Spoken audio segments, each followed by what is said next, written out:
ಜೈಲಿನ ಜಾಮರ್ನಿಂದ ನೆಟ್ವರ್ಕ್ ಸಮಸ್ಯೆ ಶುರುವಾಗಿದೆ. ರೋಗಿ ಪರದಾಡಿದ್ದಾರೆ.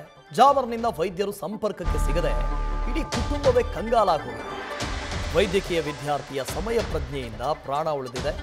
ಮಂಗಳೂರಿನ ಖಾಸಗಿ ಆಸ್ಪತ್ರೆಯಲ್ಲಿ ಈ ಘಟನೆ ಆಗಿದೆ. ಜಾಮರ್ ಅಳವಡಿಕೆಯಿಂದ ಸಾವಿರಾರು ರೋಗಿಗಳಿಗೆ ಸಮಸ್ಯೆ ಆಗ್ತಾ ಇದೆ. ವೈದ್ಯರ ಮನೆಗೂ ನೆಟ್ವರ್ಕ್ ಇಲ್ಲ, ಆಸ್ಪತ್ರೆಗೂ ನೆಟ್ವರ್ಕ್ ಇಲ್ಲ. ಎಲ್ಲಿಗೆ ಹಾಕಿರೋದು ಜಾಮರ್ರು? ಜೈಲಿಗೆ, ಸೆಂಟ್ರಲ್ ಜೈಲಿಗೆ. ಜೈಲಿನಲ್ಲಿ ಅಳವಡಿಸಿರುವಂಥ ಜಾಮರ್ನಿಂದಾಗಿ ಬೇರೆ ಯಾರಿಗೂ ನೆಟ್ವರ್ಕ್ ಇಲ್ಲ. ಇಲ್ಲಿ ಶಿಕ್ಷೆ ಯಾರಿಗೆ? ಜೈಲಿನಲ್ಲಿರುವಂಥ ಕೈದಿಗಳಿಗೆ ಶಿಕ್ಷೆ ಕೊಡ್ತಾ ಇದ್ದೀರೋ ಅಥವಾ ಅಲ್ಲಿರುವಂಥ ಸ್ಥಳೀಯರಿಗೆ ಶಿಕ್ಷೆ ಕೊಡ್ತಾ ಇದ್ದೀರೋ? ಜಾಮರ್ ಹಾಕಿರೋದು ಏನಕ್ಕೆ? ಇದು ಆಗ್ತಾ ಇರೋದು ಏನು? ಉದ್ದೇಶ ಏನು ನಿಮ್ಮದು? ಆಯ್ತಪ್ಪ, ಬೆಂಗಳೂರಲ್ಲಿ ಪರಪ್ಪನಗರದಲ್ಲಿ ಏನೆಲ್ಲ ಆಯಿತು, ಅಲ್ಲಿ ಜಾಮರ್ ಹಾಕಿದಾರ, ಇನ್ನಾದರೂ ಜಾಮರ್ ಹಾಕಿದಾರ ಗೊತ್ತಿಲ್ಲ. ಎಲ್ಲನೂ ಗೊತ್ತಾಗ್ತಾ ಇದೆ. ಒಳಗಡೆ ಏನು ಹೋಗುತ್ತೆ, ಹೊರಗಡೆ ಏನು ಬರುತ್ತೆ, ಎಲ್ಲನೂ ಇದೆ.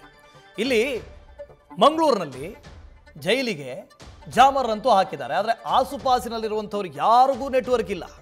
ಆರೋಗ್ಯ ಸಮಸ್ಯೆ, ಡಾಕ್ಟರ್ನ ಕನ್ಸಲ್ಟ್ ಮಾಡೋಣ, ಆಹಾ, ಇಲ್ಲವೇ ಇಲ್ಲ.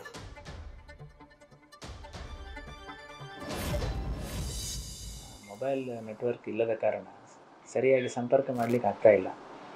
ಯಾಕಂದರೆ ನಾವು ಹೆಚ್ಚಾಗಿ ಅದರ ಮೇಲೆ ಅವಲಂಬಿತರಾಗಿದ್ದೇವೆ. ಆಲೋಚನೆ ಮಾಡಿ, ಡಾಕ್ಟ್ರುಗಳಿಗೆ ನಿಮಿಷಕ್ಕೂ ಫೋನ್ ಕಾಲ್ ಬರ್ತಾ ಇರುತ್ತೆ.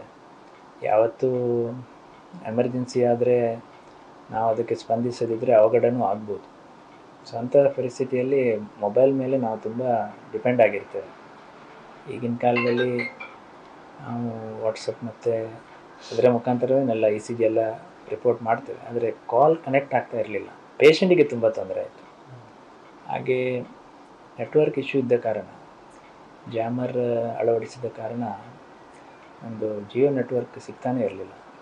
ಹಾಗೆ ಅದರಲ್ಲಿ ತುಂಬ ತೊಂದರೆ ಆಯಿತು ಆ ಪೇಷಂಟಿಗೆ. ಆದರೂ